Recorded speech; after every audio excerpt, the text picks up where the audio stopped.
Okay, our speaker today is Rudy SHAPPEE. No, SHAPPEE. Yeah, I did it incorrectly, so you correct me. Rudy SHAPPEE, and he's got an amazing resume here in bio, but I'm just going to highlight it.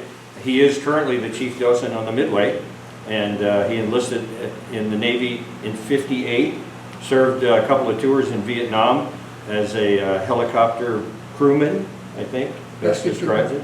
Yeah. Okay, and retired as the chief warrant officer in '76 from the Navy. Became an educator after that, taught school, elementary through management and social studies methodologies, lots of education experience during that time. With the Midway since 2002, he's trained volunteers, he developed the education program. There's currently over 400 active serving docents there. He's responsible for that. Don't mess that up, Rudy.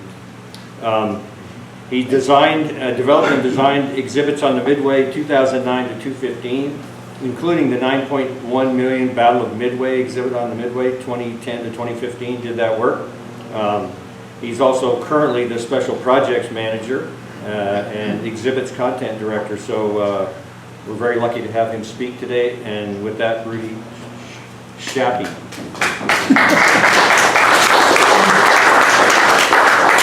Thank you.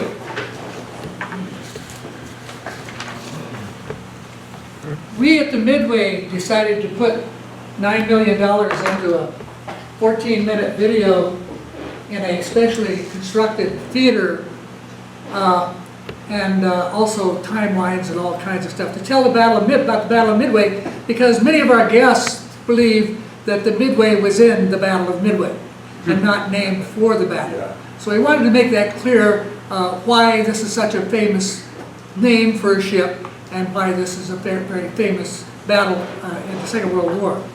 So I spent 5.5 years developing this story using original source documents from both the Japanese after-action reports and U.S. after-action reports, visits to the Pensacola Naval Aviation Museum, going through their archives, reading Shattered Sword, a number of other books that have been written about the Battle of Midway, and myself with Carl Zingheim came up with the story of the 6 minutes. Now we think it's 6 minutes, and a lot of other museums call it 5 minutes. So I'm going to tell you why we believe it actually happened in 6 minutes. So let's start with the beginning of every story has to have a beginning, and that's at Pearl Harbor. The Japanese felt that they were intimidated by the United States and forced to attack Pearl Harbor and start World War II. It's because of Roosevelt's rulings to cut oil and scrap metal to the Japanese so that they could not continue their war in China, which had been an ongoing war since 1931. And a very, very hard war for the Japanese because it took a lot of lives, young Japanese men in that war. It was a war that was manipulated and started by the Japanese military cadre. They had overwhelmed the Diet, the Japanese political organization that advised the emperor, and said that they must have this war.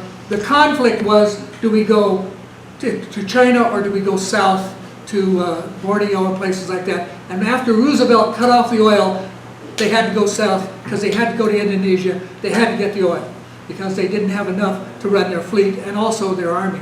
So they went south. But what they did when they started the war was to try to force the United States out of Hawaii. Roosevelt had moved the U.S. 7th Fleet out to Hawaii from the coast of the United States because they had been wargaming in the Pentagon, well not in the Pentagon, but the Navy had been wargaming a war with China or with Japan ever since the Russo-Japanese War. We knew that ultimately there would be a conflict in the Pacific. So he moved his fleet out to Hawaii, and so the Japanese had to take that fleet out and force the United States out of the Pacific and back to the west coast of the United States, so the Japanese would have free reign to go ahead and move south and be unimpeded in their attacks. The problem, although they sunk a lot of battleships and killed a lot of people and got rid of a lot of airplanes, and also attacked all these other places. They missed the 3 carriers that we had in the Pacific Fleet. We had originally had 2, then we brought another one around from the East Coast to the Panama Canal. Those aircraft carriers were delivering aircraft to Guam and Wake and those places in anticipation of a Japanese attack. So this was the extent of the Japanese empire by the time they got through with those initial attacks.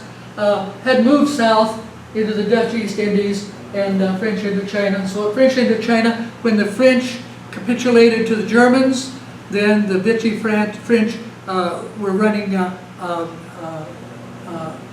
Cambodia and Laos and Vietnam at the time, Indochina, and the Japanese, because of the tripatriate agreement between Italy, Germany, and Japan, felt that they could move into Indochina and occupy that freely, and the Vichy French let them do that. So pretty overwhelming. You know the story of the Philippines, Bataan, all that sort of thing. So they've extended themselves out, taken Wake Island. They have many of these islands in here that were already Japanese as a result of the Japanese involvement in World War I. They were on the right side against the Germans. Many of those islands were colonies or colonized by the Germans, and when they settled things in Versailles, the Japanese got all those islands. So, there's nothing but bad news. Roosevelt is saying we've got to have some good news. The papers are blasting the fall of Wake, the heroes of Bataan, all this bad news over and over, daily in the newspapers. We needed some good news. So this guy, by the name of Doolittle, who, by the way, got his wings on North Island, okay, which was an Army Signal Corps aircraft training center at one time, decides that he can get bombers on the Hornet and take them off and bomb Japan. And he does that.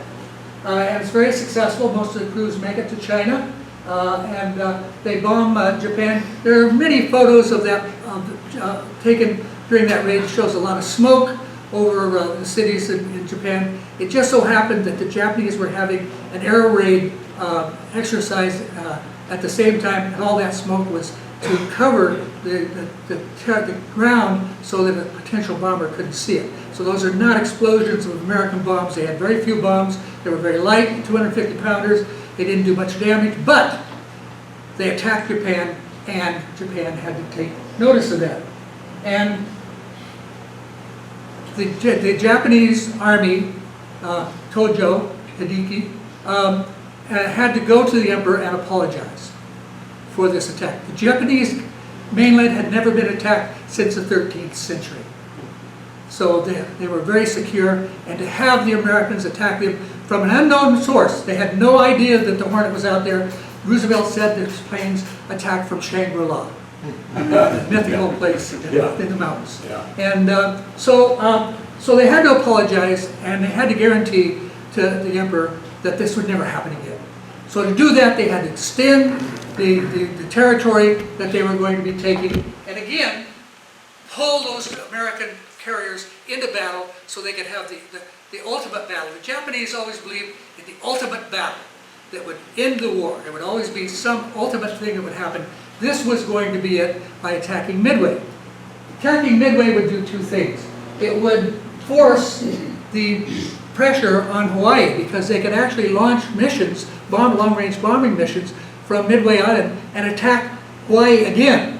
Okay? Again, hoping to force that American fleet out of there and hit the oil tanks and all the other stuff that they failed to hit during the initial attack on Pearl. And also, it would extend it down into the Coral Sea and ultimately attack Australia. Okay? That was their ultimate plan, was to take all of the Western Pacific, and that would make them secure and enable them to again attack China and finish that war, which had been going on for so many years. Japan was always resource poor, always resource poor.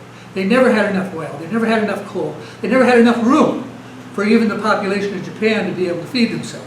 So they were always importing rice and all these other things that they needed to support their armies. So they had to go south together to get that stuff of war. Battle of Coral Sea, April of 42. This was really an important battle. The Japanese decided that they were going to take Port Moresby, New Guinea, and from there attack Australia, and ultimately seal off the Western Pacific. The United States meets them at the Coral Sea. This is the first battle, naval battle in the history of naval warfare where neither fleet saw each other. All the training for the navies of all the world are always the last war. And the last war were the dreadnoughts, the battleships, the big guns, battling it out as in the First World War. So this changed warfare completely. But all of the carrier commanders in the United States Navy were battleship guys. Okay? They're all trained to fight battleships, not aircraft carriers. And also, there was no coordination between the different aircraft carriers. Each one was commanded by an admiral that was in control of his own aircraft carrier and his air group. So this coordination didn't exist also, which would make fighting a battle very difficult. And you can see that the Japanese lost the light carrier, we lost the Lexington, and the Japanese thought they sunk the Yorktown. They saw the Lexington go down, and then another group saw the Lexington go down and misidentified it as the Yorktown. So they thought they got two carriers in. It was a tactical disaster for the United States Navy, but a strategic win, because we turned them away from Port Moresby. We saved the invasion of Australia. If you ever go to an RSL, Returned Servicemen's League, in Australia, anywhere, go in there and tell them you're from the U.S. Navy, even if you aren't, and you get a beer. Because they remember, they all remember that battle, and they remember how the U.S. Navy saved them from invasion from the Japanese. So Yamamoto, who's a master planner in the Japanese Navy, who had been stationed in the United States for a number of years, spoke English very well, hell of a poker player, decided that what he was going to do was to take Midway and the Aleutian Islands. The Aleutian Islands mostly for a political gain, to be able to put it in the Asahi newspapers that the Japanese had invaded the United States territory of Alaska. But mostly what they wanted to do was to suppress the forces on Midway and find the U.S. carriers. Now that's one of the problems. Yamamoto's plans were always very intricate. They had hundreds of moving pieces on his chessboard at the time. So there was a lot of opportunity for failure. And this was one of them. Admiral Nagumo, who led the task force that bombed Pearl Harbor, was given the task of both suppressing Midway and finding the U.S. carriers. Now, if you find the U.S. carriers, what are you going to do to sink them? It's a different weapon than you'd use in bombing an island. Okay? So one requires high explosives, the other requires torpedoes and bombs that have delayed fuses on them to get inside the carriers to explode them. So he has two different missions to carry out with his 4 carriers. Yamamoto's in the background with his battleships. What's going to happen is Nagumo's going to attack the island, going to suppress the air groups there, and go on to find the U.S. fleet. Yamamoto's going to come in with his big guns. He's going to then sink those carriers with his big guns, and then the Japanese or lead forces are going to come in and attack the island, land, and capture the island. And then this strategic feint to the Aleutians is to draw the American carriers north and away from Midway and supporting Midway. So it's a very complex plan, and it's doomed to fail because of that, mostly. There were a number of other occasions, and this is, of course, what Yamamoto really wants. Midway, you can take Midway anytime, but if you can take out those 3 carriers, the United States has no aerial support, and Yamamoto knows it's an aerial war. And so that would really put us at a disadvantage. Here's the first miracle. Lieutenant Commander Rochefort. An eccentric, had been stationed in Japan for 7 years in the embassy, spoke fluent Japanese. and is known for wearing his slippers and a smoking jacket and wandering around in his offices under the naval building on Ford Island. And he knew or understood the Japanese psyche and how the Japanese thought. And so and by the way, he used, in breaking the Japanese code, he used Navy bandsmen who already understood code, because that's music. So they already had a mindset to be able to do this work. They didn't break the code quite yet. It says that Japanese code was broken by Hypo in April. Actually, it wasn't broken, but what they did was they could tell by the rhythm of the messages moving from place to place within the Japanese Empire that there were certain activities occurring in certain places where certain ships were, and there was other activity in other places. And every person who sends code has a signature. Every person sends code in a different manner. And so they could identify a sender from a certain ship by the message that they're hearing over the airwaves that they're sending. So that was a real key of analyzing what ships were where and where they were moving and how they were getting together to make this attack. Rochefort's not sure of where they're coming. He knows they're either coming to the Aleutians or the Midway is going to be the center of the main attack. Admiral King in Washington, who's the head of the Navy, says they're coming to the Aleutian Islands. Send the carriers to the Aleutians. Rochefort says, I'm not so sure. They may be going to Midway. But how are we going to make the decision on how we're going to decide which way they're going to go? In the 1920s, the Americans had laid a underwater telegraph cable from San Francisco to Hawaii to Midway to Japan. When the war started, they cut the cable at Midway. But they still had that cable between Hawaii and Midway. So Rochefort says, send an underwater telegram to Midway Island stating in the air that our evaporators are down, we have emergency need for fresh water. And so that's transmitted. 2 days later, the Japanese send a coded message saying, send extra water for the invasion of Midway. Wow. Rochefort gets it. Okay? King doesn't. And there's going to be another conflict that I'll talk to you about later. So the phony message, AF is going to be the main target. So Nimitz then knows where to send his carriers. This is the order of battle. You can see the big guns. CVs are carriers. BVs are battleships. CAs and CLs are heavy and light cruisers. Other service ships and personnel carrying ships and so on. Carrier aircraft, the Japanese have 303, we have 261. And we also have 61 land-based aircraft on Midway Island. Remember, that's what those carriers were doing when the Japanese bombed Pearl Harbor. So it looks like we have a slight advantage in the air, a definite disadvantage on the surface of the sea. And these are the aircraft. I thought you guys would love this, so this is all about the airplanes.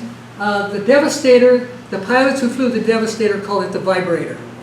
It had to go under 100 knots and 50 feet over the water in order to be able to release its torpedo. Very slow moving aircraft. One of the first mono-wing torpedo bomber in the United States inventory. The Wildcat, a great aircraft, solid as a tank, take a lot of punishment, sealed fuel tanks, lots of armor plating to protect the pilot, slower than the Zero, but they used it to great advantage.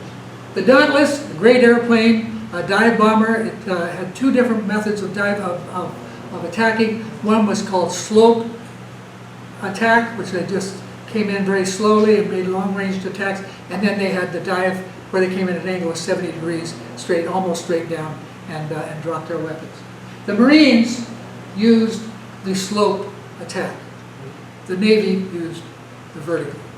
And then the Catalina, God bless her, San Diego built, had been building them for a number of years. And this thing would fly for 12 hours.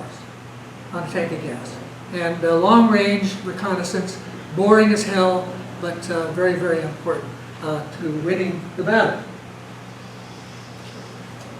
On Midway, the Army was represented by flying fortresses. They had 8 of them. They had 4 Marauders.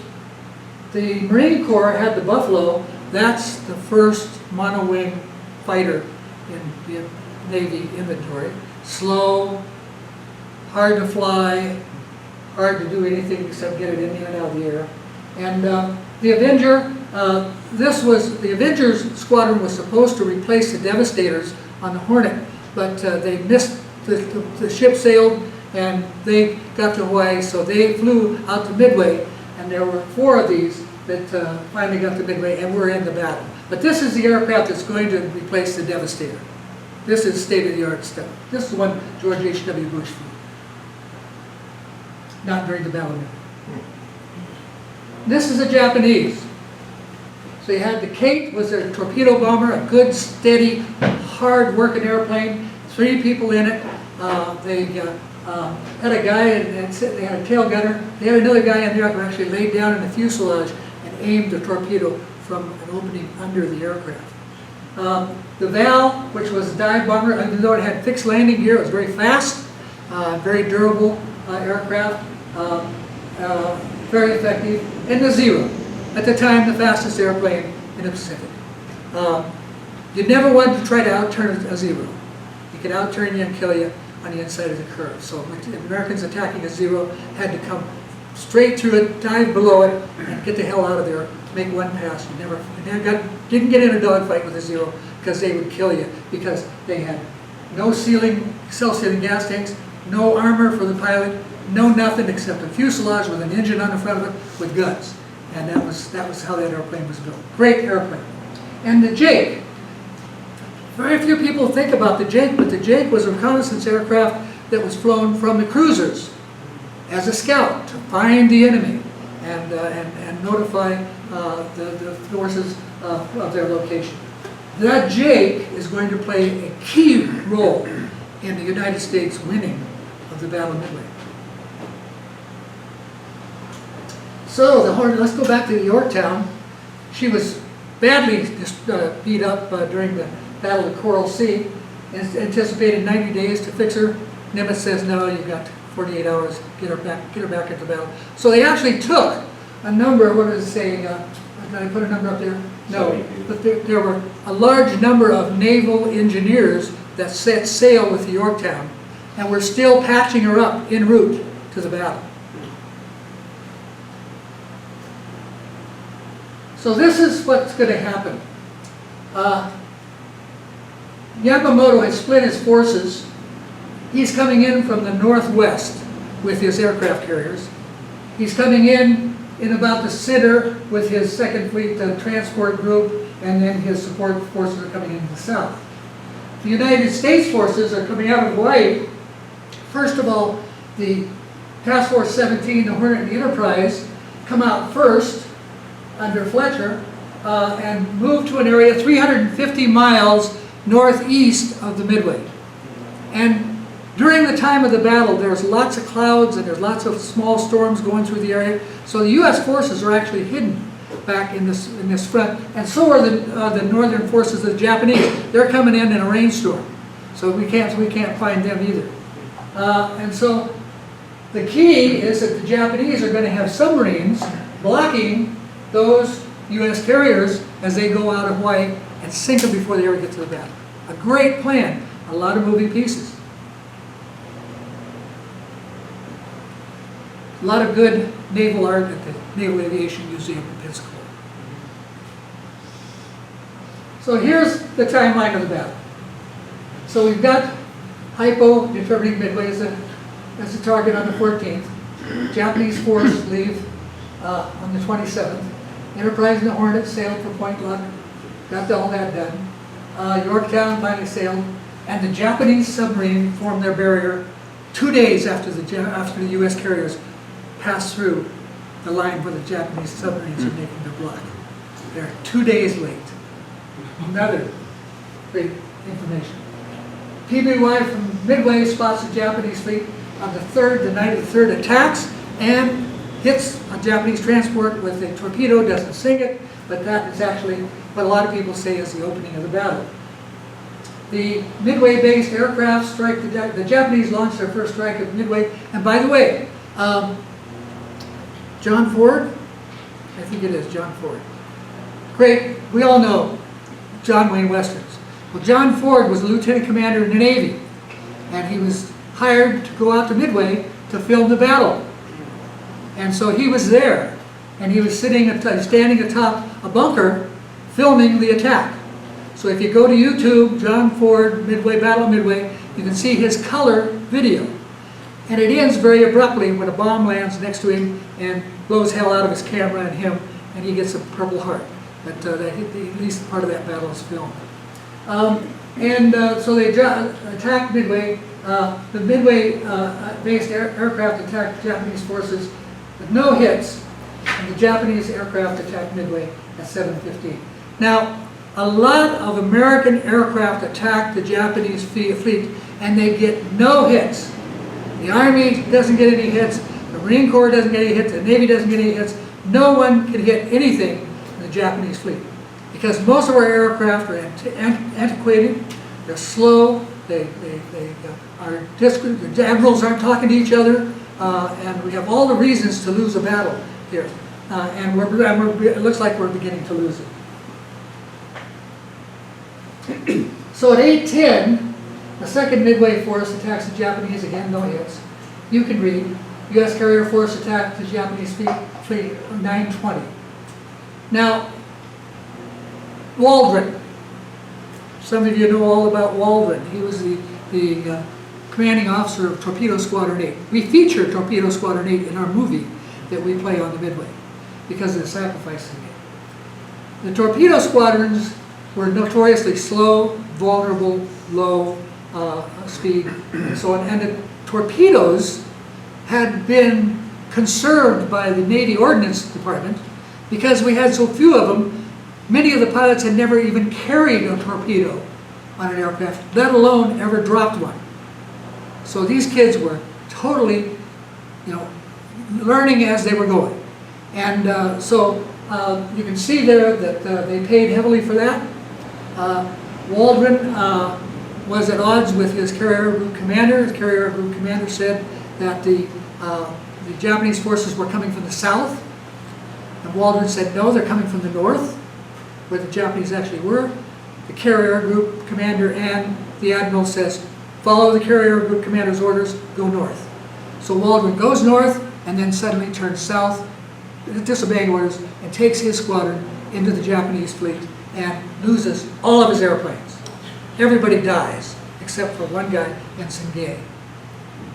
And you can see the others, the losses of the other squadrons were very, very heavily high destroyed. And although they obtained no hits, all 3 squadrons were supposed to attack at the same time. But 2 of the squadrons are going south, and only Waldron's going north. So he only has 1 squadron. And the tactic to put a torpedo into a Japanese ship was that when a Japanese ship sees you're attacking, they turn away. So you want to attack them from both sides. But there aren't 2 squadrons. There's only 1. And they're not able to coordinate their attacks, so they miss, and get no hits. The Japanese fighter pilots, there's a carrier air patrol. Whenever you're in harm's way, you always launch a number of fighters to just circuit around over the top of the carrier in case they have fighters coming in or anything to attack the ship. You can then be sent out to take care of that.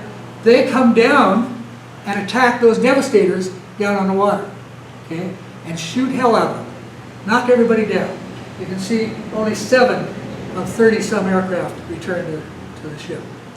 And because of this, they left their patrol areas above the carriers to shoot down those aircraft. And the Japanese carriers are unable to recover aircraft who have been down at Midway and coming back low on fuel because they're trying to stay away from those devastators. And so they can't run into the wind to recover their aircraft. So their aircraft are starting to run out of gas. Things couldn't get worse. But here's Nagumo. Remember, he's supposed to attack Midway, and he's supposed to attack the carriers. Well, after the first attack is over, his carrier group commander comes back and says, we're not finished. We've got to go back to Midway and finish the job, like we didn't do in Hawaii. Well, Nagumo is holding a large number of aircraft on his flight deck that are loaded with torpedoes and bombs to attack the American fleet, which he has yet to locate. Okay, can't find them yet. They're up there hiding in a rainstorm. And so his carrier group commander says, we got to go back. So Nagumo says, okay, we don't know, we can't find the American fleet. There's no threat there. We'll go ahead and take the torpedoes and the heavy bombs off. We'll put back heavy explosive bombs that will go back to attack Midway. Okay. So then, remember those Jakes, those scouting planes? They're sending them off the cruisers and they're sending them out to look for the U.S. fleet. They're all out like this, except it's not like this at all. It's like this. Because one of those Jakes failed to catapult. The catapult failed on his cruiser and he did not leave for over an hour. Guess where the U.S. fleet was? Right there. Okay. So they didn't locate the U.S. fleet until after Nagumo was busy changing over all these weapons to re-attack Midway. Then the word comes in from this Jake that says, I spotted some American ships. Holy. We got to change again. We found the American fleet. We got to change all the way back. In the meantime, those U.S. dive bombers from the Yorktown and Enterprise find the fleet, and we're going to have the 6 minutes. So he can't recover his aircraft. He's got a lot of aircraft loaded with weapons on his flight deck, and they're in such a hurry they do not store the unused weapons back down in the magazines. They're all down on the hangar deck, right under, and by the way, flight decks were made of wood in those days. Wood. Mahogany or pine. So, because they didn't want the ships to be top heavy. So Nagumo, this is Nagumo's dilemma. This decision, I believe, puts a frosting on the cake. This is why the United States won, because he can't launch aircraft, he can't recover aircraft, he's got all these aircraft loaded with weapons. They don't, another thing, their fuel lines, when they used to refuel aircraft on Japanese aircraft, are not purged. And U.S. aircraft carriers, they purge them with CO2. So we've got fuel in all the fuel lines. They're along the edges of the flight deck, ready to refuel the aircraft. Bad, bad, bad. So, Lieutenant Commander Wayland McCluskey, the Nautilus, a U.S. submarine, has been located down south by a Japanese destroyer and has been attacking the submarine ineffectually, and so breaks off the attack and is heading north to join the Japanese forces. McCluskey, who went south, sees that destroyer, turns around, he's carrier group commander, and follows it back to the Japanese fleet, and they discover the Japanese carriers. Now McCluskey is a fighter pilot, but if you're a carrier group commander, you can fly any damn thing you want. So he decides he's going to be a bomber pilot today. So in fighter pilot technolese, whatever that word is, I guess his process was to say, follow me. And so when he makes his attack on the Japanese forces, he says, follow me. And that's when they first turn over and start making their dives on the Japanese fleet. That's where we started our clock. They're joined by VB-5 from Yorktown, and the first bombs are dropped, strike to Kaga, and then Soryu is right in the very, very near area. And they just have, all you have to do is hit the flight deck. Everything goes through into the hangar deck. All those torpedoes and bombs that have been stored down there, all that gasoline blows up, and you've got a hull, which still will float, but you'd have no place to land airplanes, which means Japanese airplanes are going to have to find another deck, or they're going to have to go in the water. Lieutenant Best from VB-6 is following McCluskey, but sees that all the airplanes are attacking one carrier, so he peels off and has some guys follow him and takes out the Akaga. So 3 Japanese carriers are disabled and on fire. They're not sunk. They're disabled. They can't be used any longer. Okay? In flames, a lot of people dead, a lot of aircraft gone. Another piece of great art from the museum. At 1200, a little later in the day, a Japanese aircraft from the Hiryu attack Yorktown and get a bomb into its smokestack.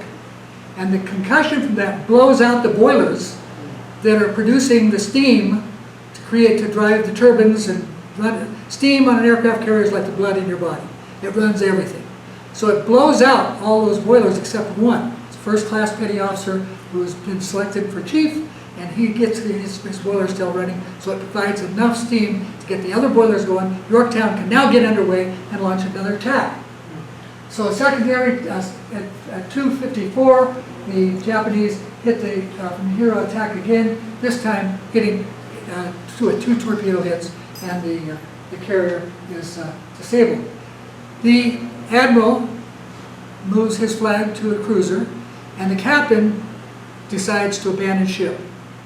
So he orders abandon ship. Everybody leaves, except two guys who are left down in sick bay, who are thought to be so badly injured that they can't be moved, and so everybody else goes to cruisers and destroyers and so on. A hell of a story about those two guys. One of them has a stomach wound, a concussion wound. He's got a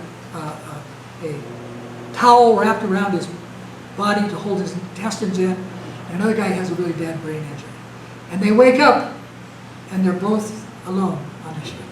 Not a sound, not a blower, nothing. And so the kid with the internal injuries crawls up to the flight deck and gets out to a gun position and fires a .50 caliber machine gun into the water in the direction of a destroyer. The destroyer thinks they're under attack again, but they find there's no airplanes, and they finally discover that the bullets are coming from Yorktown. They send a boat back across and bring those two guys out. So there's nobody left aboard the ship. Wow. The young kid who fired the gun dictated a letter to his mother, and died. A hero of Midway. You don't hear about those guys, not at all. So Yorktown has got its way to the Pearl, and the Enterprise finally attacked the Hiryu, setting up fire, and during that night, the Japanese have to sink their carriers. That was very common for the big carriers. It's very difficult to sink them. Many compartments. The Midway has 2,000 compartments. It's very hard to sink one of these things. So the Japanese and the Americans had to sink their own carriers ultimately during most of these battles. So the Japanese turn away, and two of their cruisers collide in the middle of the night, and one gets its fuel tanks punctured, and off they go back to Japan. But the next morning, the Americans find the fuel spill, and they follow it and end up. And this is what happens to the Japanese cruiser. That again, the Japanese have to sink it with their own torpedoes, but it's totally missing. Then the bad news: one of those submarines, the I-168, is coming north, and it spots the Yorktown, and so it puts two torpedoes into it, or four torpedoes. I'm sorry, two hits, and while the carrier is being moved, it's very common to have a destroyer alongside to provide electrical power to the disabled ship. So you can still have some controls of the rudders and so on. So the destroyer is sitting alongside the Hammond, and one of the torpedoes cuts that destroyer right in half. And unfortunately, they did not save their depth charges before the battle. So when the destroyer sank, its crew jumps into the ocean, and they are killed from concussion from those exploding depth charges. And this is the Haven, and then ultimately the Yorktown will sink, will roll over and sink quite a lot. So they lost their battle. They lost their momentum in the battle of Midway. 2,500 pilots. The Japanese pilot training program is very minuscule. They only select the best potential pilots, and most of them are enlisted men because they think that flying is a technical matter, and enlisted men can do technical stuff. So there were very few officers and pilots in the Japanese Navy. Usually squadron and air group commanders, that sort of thing, were officers, but they led enlisted personnel. So when you come to the Midway, you see our Japanese pilot. He's wearing a second-class petty officer rating badge. But the Japanese never recover from these losses, and loses their aviation superiority, the Army and the Navy of Japan never got along. They were always warring for the same assets because the Japanese military was short of everything. So when the Navy lost its naval air superiority, it had to go to the Army to get planes to protect its ships. And the Army always said, "We're really busy. Things going on in China." So that ultimately would end up destroying the Japanese Navy because they had no air cover for their ships. And the Japanese went on the defensive. Finally, no more bad news. Okay, no more bad news. Now the Americans are winning. Another little side note is that Roosevelt didn't want the public to know that the Navy was the one that destroyed those Japanese ships. So he had reporters say, American bombers destroy Japanese, U.S. Army bombers destroy Japanese fleet. The Army didn't hit a single thing with anything except the water, and they get the credit because they didn't want anyone to know how powerful and how good our Navy bomber crews were. So ultimately, Yamamoto's in disgrace. Submarines now can operate out of Midway, which means a lot shorter route between their home base and the Sea of Japan, where they're going to destroy the Japanese merchant fleet. And we see that the U.S. forces can stay in Hawaii instead of Bremerton and San Francisco and San Diego. And another really important thing was Roosevelt could now turn to Europe and say, okay, he always wanted to turn to Europe, but he couldn't do it because of the decisions of the American public, and also because of the hard things that were happening to us in the Pacific. So he was now able to turn to Europe and supply the British and so on to take out Hitler. And they say shortened the war by a year. They also say the Battle of Philippine Sea shortened the war by a year. Who knows? It's all hindsight. And but also it caused the Navy to get a central command for those individual admirals to coordinate with one another, so they would have one attack plan instead of individual ones created by each ship. A little side note: the Fletcher's command was supposed to be commanded by Halsey, and Halsey was just as big a poker player as Yamamoto was. He was very, very aggressive, very aggressive. And Yamamoto knew that he was going to be in command of that carriers. So when the battle was over, the night the battle was over, Fletcher turned away from Midway and went to the northeast. Yamamoto planned that Halsey would attack him because Halsey was such an aggressive admiral that he would go right after those battleships, even though he only had carriers. Halsey was in a hospital with shingles and had been replaced by Fletcher. Ta-da! Another little piece. Okay? And that, ladies and gentlemen. Oh, I thought I'd throw this one in just for you folks. Air and space.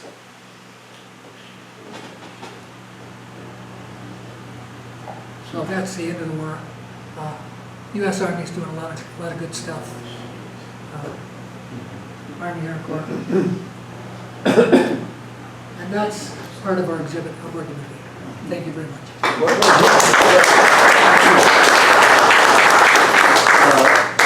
Maybe at our last session we had, there was a presentation by one of your associates of the Battle of Coral Sea. Yes. And he made the comment that the loss of the Japanese one or two carriers, you mentioned one carrier, one damage. He said if they had not been lost, they would perhaps have been in the Midway Absolutely, event. they were planned for that. And the consequences would have been... Could have been. Could have been. There were a lot of things that happened. Right. And Nagumo's having all those weapons on his flight decks, not being able to launch his fuel-heavy aircraft because of the vibrators attacking. But a lot of could-have-bees, would-have-bees, and that's what war is about. It's all could-have-bees.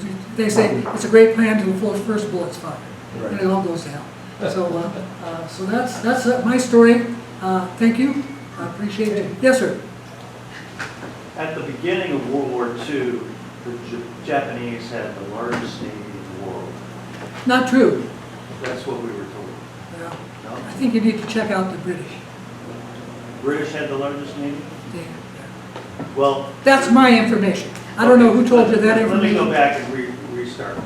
At the beginning of World War II, the Japanese had a very large power. Very, very large, yes. Okay. If I'm not incorrect, there's a guy, an author named James Brady, that wrote Flags of Our Fathers. Yeah. He also wrote another book called Flyboys. Yes, great book. It's a great book. Yes. I highly recommend it to everybody. Yes. In that book, he spends a lot of time at the beginning of the book talking about the history of Japan. Uh-huh, good. It's been years since I read it, but what I understood to be true was that an American Navy sailed into the Bay of Tokyo back in the 1800s Yes, for Perry. the purpose of developing coaling stations for the whaling fleet. The Japanese had never seen a white hat. That's true. They were a non-mechanized society, Shogunate. okay? Yeah. So whatever the date was, let's say it was 1850. A little later. Yeah. Okay, let's say it was It doesn't make a difference. 1860. It was still in the 1870. 1800s, late Okay. 1800s. So they had no mechanization. Right. They had no big ships. They had no submarines. And They had In no need for 19 it because they had kamikaze. Kamikaze, the great wind that destroyed the Chinese fleet when they tried to attack. And a kamikaze before that that destroyed another fleet. They didn't need to have a big navy because they had the gods of the winds to protect them. And that's why they hadn't been invaded since Well, 1300. somebody changed their tune because they built a big navy they going went- into World War II. They hired the British to come in and train their officer cadre, who were former samurai, and who had been out of business since the shogunate had failed at the turn of the century. And they brought in the Germans, who were great engineers, to help them design their ships. And they finally got the French to teach, or not the French, I think it's the Belgians, to teach them how to use guns. According to the author, he says that back then Japan was a very isolationist society. Yes, Nobody was allowed in, nobody was allowed out, so they didn't know about the rest of the world. When the Americans came and they finally found out about the rest of the world, they learned about imperialism around the world. And when I say that, I'm talking about the English, the Dutch especially, The Germans. all going around the world, taking over land, developing colonies, and Yes. here's Japan, all during those years, sitting there isolationist, they're not in the game. right, But when they learned that this was happening, they said, we gotta get in the game. that's it. Am I right? Yes, you're absolutely right. Okay, so in that very short period of time, they built a huge navy.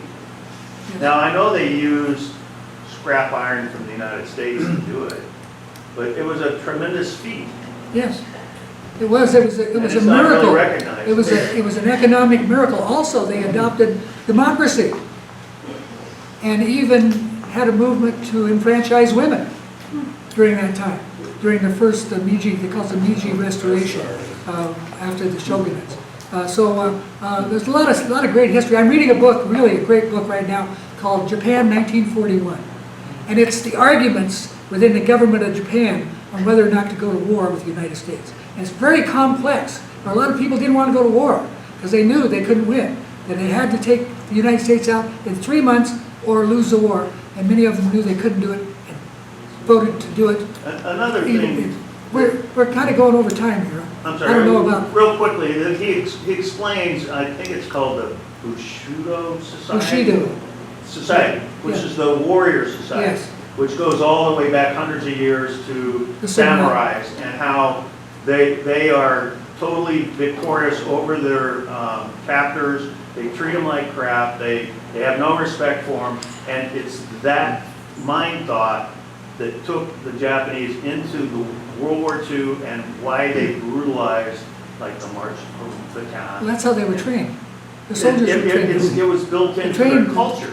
Yeah, they were trained that way. The enlisted men were not thought of as being anything except cannon fodder.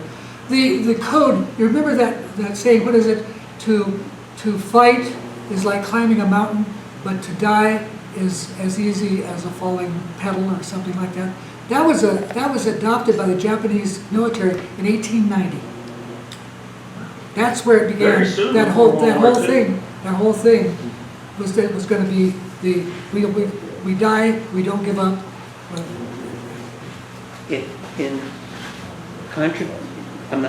You're right about everything you're saying in terms of the Japanese developed so quickly leading up to World War II. However, the thing you need to understand is that in the same amount of time during World War II, the Japanese developed 18 aircraft carriers of all different types, both fleet carriers as well as light carriers.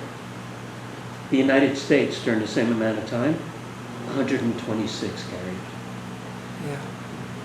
The And industrial that basically is what really turned the war. And the Yes. Jeep and the escort carriers relieved the Navy battle forces by escorting transports and all that stuff around the Pacific and the Atlantic using TBMs and TBFs, the ones that George Bush flew, using those to keep the submarines down so that the Navy, the fighters and the bombers could then go off and attack the Japanese forces. So a lot of stories here, guys. We can go on all day. Yeah. Very, very good comment. I think Japan started showing tremendous power as early as 1905. As you Yes. know, they were able to have a decisive naval victory against Imperial Russia. Yes. And imagine 1905 starts showing that tremendous power. You can imagine what happened by the time they reach World War II. And before that, But my point is like the Americans, we were building ships back in the 1700s. England had been building ships for who knows how long. They had, like you said, they had the biggest navy in the world. What do they have today? I mean, I've seen recently that the state of the British Navy